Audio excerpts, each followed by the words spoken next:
musical instruments they're amazingly interdisciplinary. I mean, basically, to understand what's going on with a musical instrument involves touching on so many different disciplines, whether it's, physics and acoustics or perception and cognition, whether it's, interfacing, like how we interface with machines or devices through something like the keyboard or the violin bow. I'm currently undecided about my major, but I'm definitely interested in music, and I'm also thinking about computer science. This class is basically the intersection of those two interests, in addition to some other topics like physics and math. I co-teach this course with Dan Truman, and I think having this interdisciplinary approach, we have many different perspectives on the same question, and they all kind of build upon each other. And so to me, that's one of the things that's really exciting about collaborative teaching, is that it allows us to build on each other's perspectives and really build, I think, a more well-rounded course. So today we're building some overtone flutes out of some PVC pipes.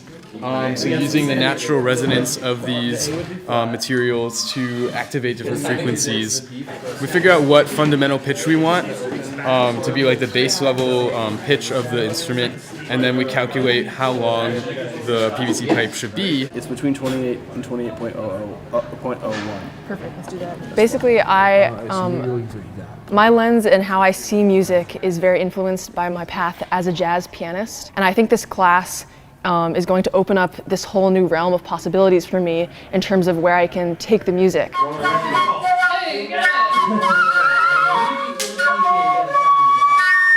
I'd never gone through the process of making any instrument, so it was really fascinating to be able to see the care that's needed to create an instrument that works at all or that sounds at all, and then to see what other details can be made to make it work in the way that you want to. Eli and I were listening to the same pair of notes, and they were hearing difference tones in their head than I was hearing. So we were just hearing different things based on our experience, based on probably our physiology. It's a really important lesson to learn for young musicians, that there's no absolute sound that we're all hearing. Like, it's a very personal thing, and that's an important thing to know and realize when you're sharing music with other people, when you're trying to be empathetic and understand what other people are experiencing. Music is one example of a place where you can experience it and you can enjoy it without necessarily having an understanding of what makes things sound good. But once you're at that place, gaining that understanding, so like trying to use math and science and physics to understand what is actually happening when I hear a violin note, or what is actually happening when I hear a chord that I really like.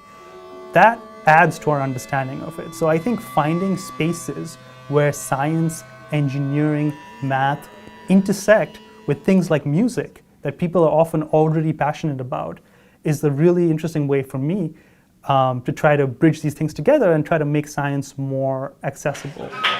I think that any way that you kind of see music from a different lens, whether it's from kind of a historical lens or like a very theoretical lens, and in this sense it's kind of like a physical and scientific lens if you're going to make new discoveries. And I think in this case, a lot of the discoveries are based on kind of digging up what is the actual physical and scientific foundations of how music is made in the world.